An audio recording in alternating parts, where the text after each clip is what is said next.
Hello everyone, today I'm here with the explanation of the poem Television by Roald Dahl. The most important thing we've learned so far as children are concerned is never let them near your television set. So this is a narration in which the poet is saying that as far as children are concerned, now it seems to as if the poet is narrating this poem to a parent or guardian to not let their children. The main motive of this poem is to keep for the parents to keep their children away from the television, right?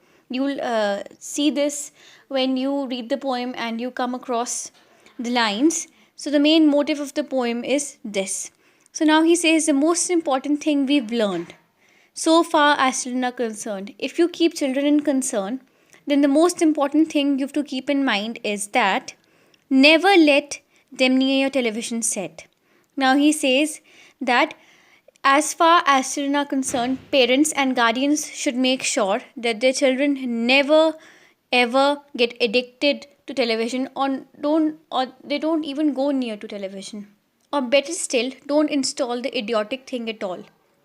Now, the poet says it's even better if you don't install the television, right? He calls it an idiotic thing, means it is better if you keep your children away, and if still you cannot keep your children away from the television, it's better that you keep away the television from your children and you just don't buy it.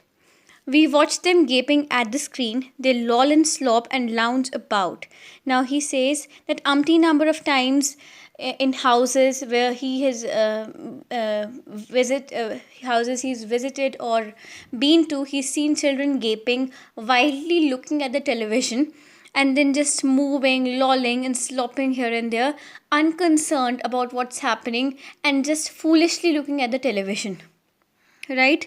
And stare until their eyes pop out. So the children are so engrossed in that idiotic thing which is of no use that they watch it and stare at it till their eyes pop out. So this is a hyperbole.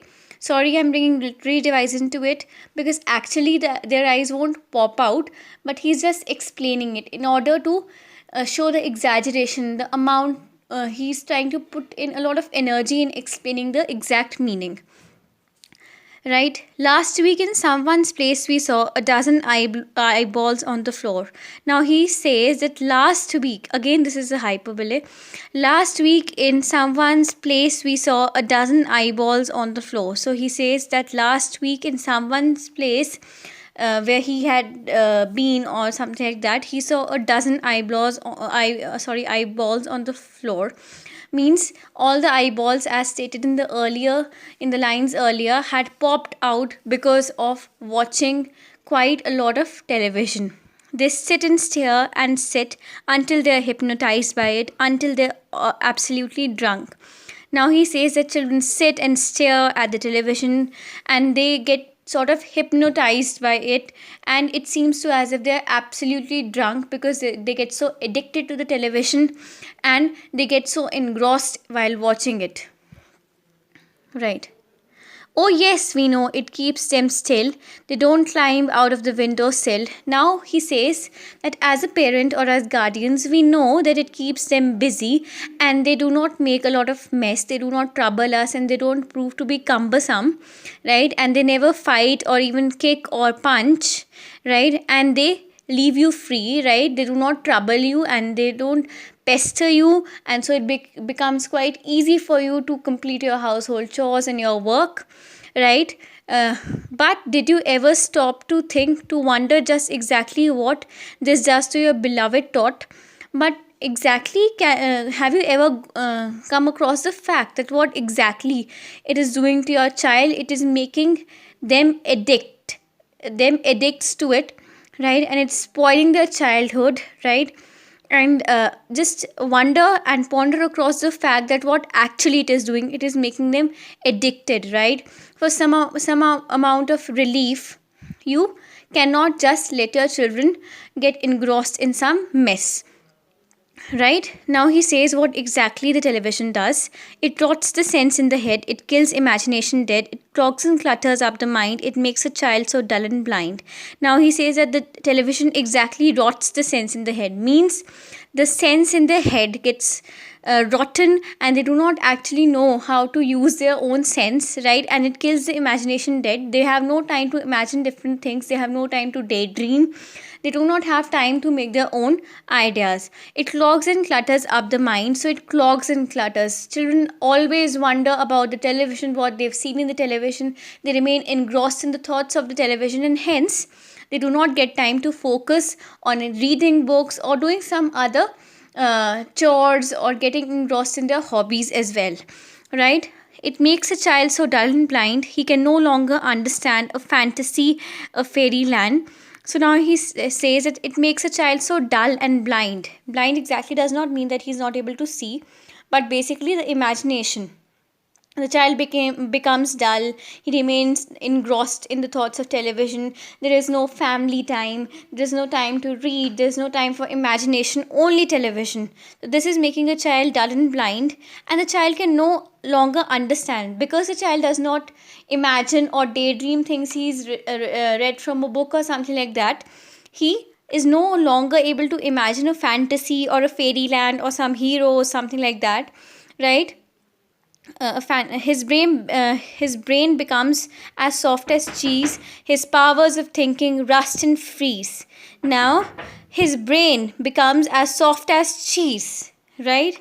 So he means to say that his brain basically stops to work.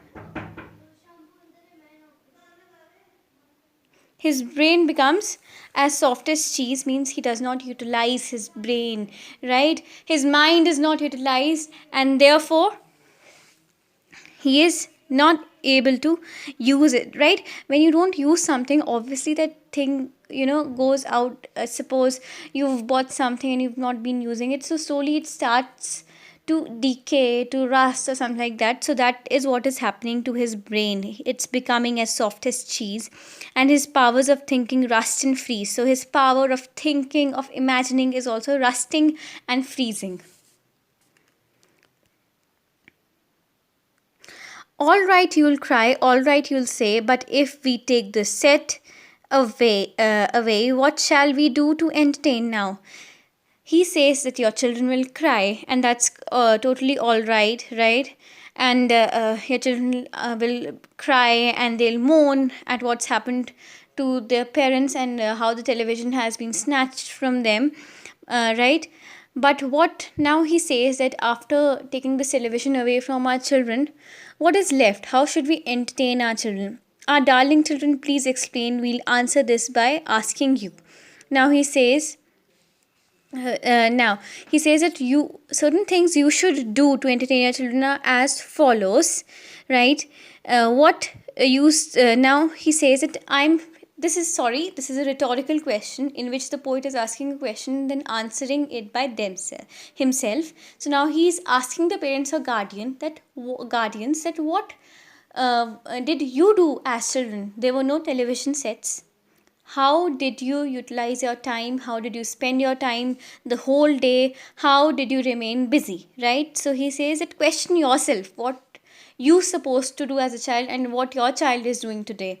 So now you go back to that old thing, reading books as you used to do, and various other activities which we are going to read now, right? How used they keep themselves contented? How you as children kept yourself contented before this monster was invented, before television was invented, when you were children, when the parents were children, when the poet himself says that when I was a child, you should question yourself that what did you do as a child, right? And when there was no television, you did not see television, you remained busy with some other activities. So you should inculcate those feelings of getting engrossed in your hobbies, etc., in your children also.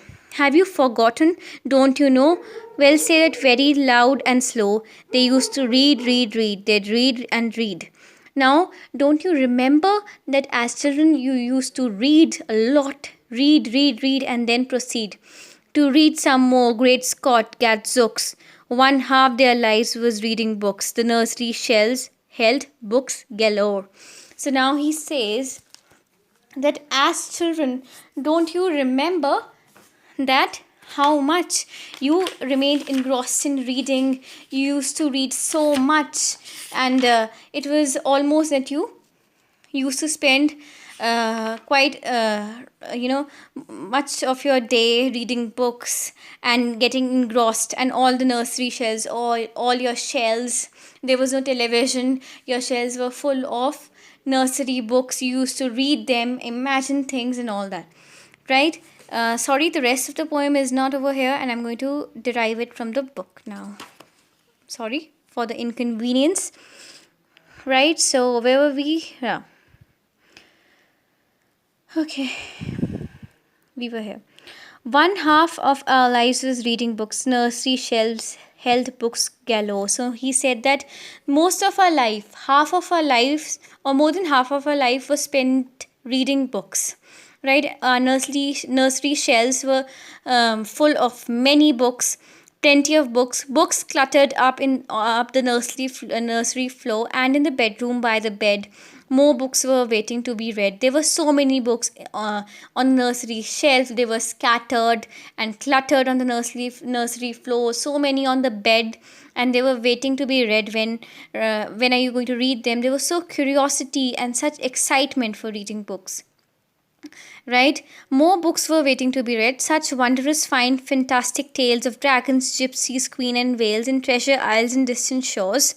Right? So now he says there were so many books with so many imaginative things. There were stories of fantastic dragons, gypsies, queens, whales, treasure isles, and distant shores, where smugglers rowed with muffled oars, and pirates wearing purple pants, and sailing ships and elephants, and cannibals crouching round the pot, stirring away at something hot. It smells good. What can it be?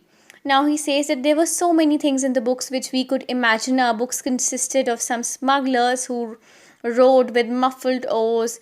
With now, this is all sort of imagery, right? Basically, when you read a book, you imagine certain characters, you daydream about them, your creativity increases, you write, you read, right? You get engrossed in it, and you don't get engrossed in all sort of clutter which you watch on the television, right? So pirates wearing purple pants.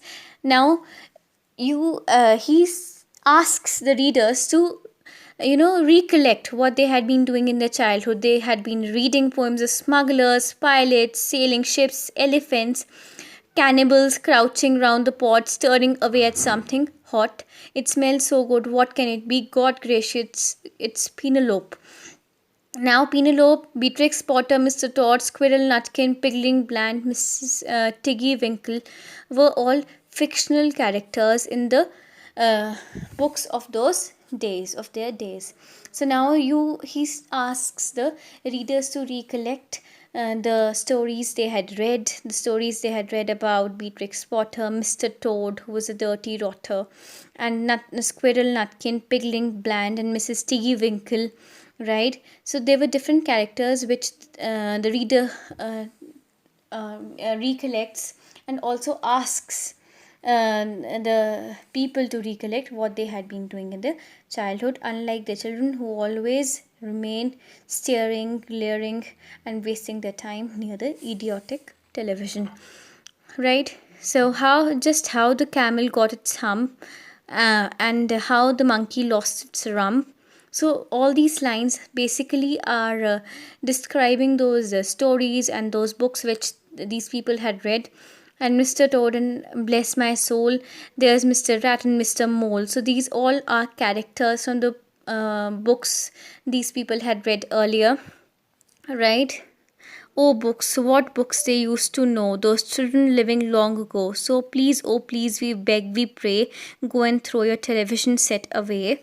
So now he says, oh, so many books at that time, of those children who lived at that time. They used to read so many books. So I request you and I beg you and I pray you that please go and throw your television set away, because and in its place you can install a lovely bookshelf on the wall, then fill the shelves with lots of books, ignoring all the dirty looks. So now one thing I'm telling you to do, the reader says that the poet says that one thing I'm telling you to do is go and throw your television set away, and instead of the television set, install a lovely bookshelf over there which is full of books, and ignore all the dirty looks your children pass to you. Please ignore them and do as I have said, the screams and yells, the bites and kicks, and children hitting you with sticks. Fear not, because we promise you that in a week or two of having nothing else to do. Right? So now he says that please ignore all the dirty looks, please ignore your children yelling and throwing all sort of tantrums, or even doing something to you. Right? Please do not hesitate at that time. Throw your television away, install a good bookshelf, inculcate the habit of reading books in your children, and then in a week or two you can see the change. Right? Because your children, of having nothing to do, will again start reading books, and again their imagination, their power of imagination and thinking will get refreshed. They'll now begin to feel the need of having something to read, and once they start, oh boy, now he says that when they'll feel the need to do something, when they'll not have television, right, they'll start starving for something else. Right? So in a week or two they'll themselves realize the need to do something, and of having something to read they'll start reading it. And once they start, then you can see what happens. You watch the slowly growing joy that fills their hearts. They'll grow so keen, they'll wonder what they'd seen in that ridiculous machine. Now they say, he says that once they start reading books, they'll themselves realize that how idiotic and how foolish they had been of watching that silly idiotic thing, that television. Right? That ridiculous machine, that nauseating, foul, unclean, repulsive television screen. So he says that they'll themselves realize the importance and the fun in reading books, rather than glaring at the television, which is foul, nauseating, unclean, and repulsive. And later, each and every child will love you more for what you did. And later, the children will realize the good result, the good consequences of your decision, and they'll like you and respect you for that. Thank you. That's all with the poem. If you like it, then please like and comment. And if you dislike it, then please pass on some comments which will motivate me and just push me to improve my skills. So